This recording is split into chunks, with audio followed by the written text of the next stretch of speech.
We all forget that the early 1980s was a great explosion of European hockey players for its squads in a Western Conference. Now, this guy helped Vancouver get us to one Stanley Cup final and a very, very solid defenseman, and also shone for Team Sweden internationally at various events, including the World Championships and the Canada Cup.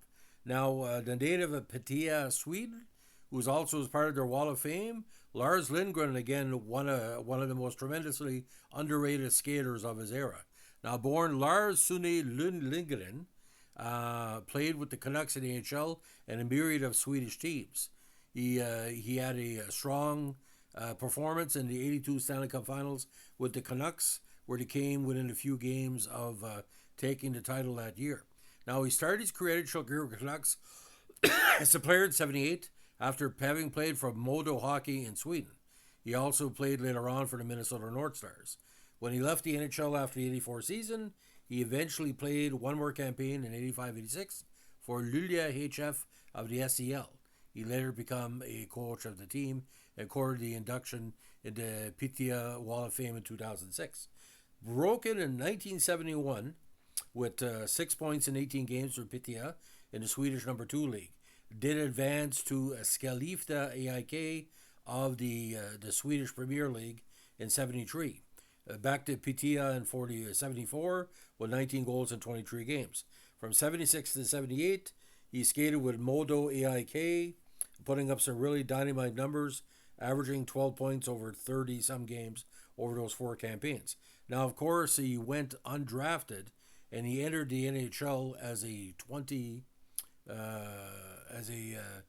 25-year-old, just turned 25 in 1978, or 26-year-old later on that month.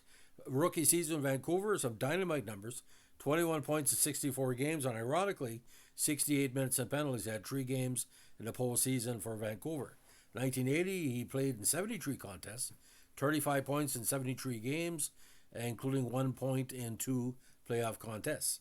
81 in a kind of an injury-shortened season, 18 assists and 4 goals in 52 games.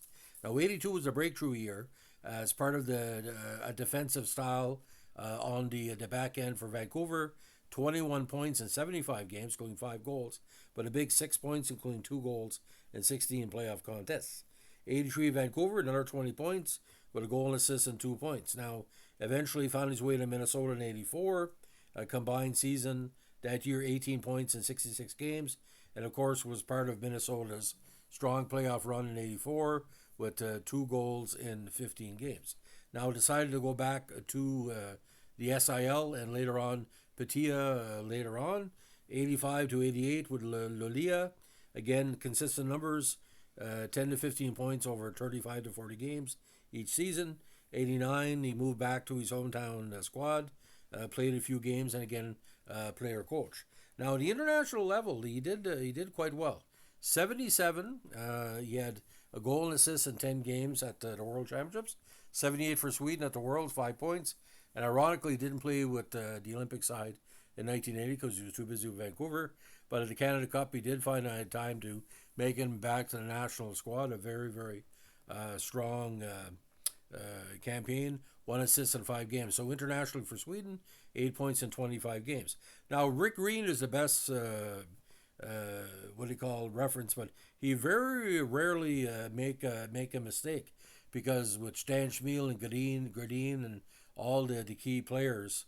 But his first season was very rough. He was minus 32 on an improving team, but within 2 years he was plus 16. So again, Lars Lindgren, a big part of Vancouver's 1970s glory years, were the Stanley Cup Finals again.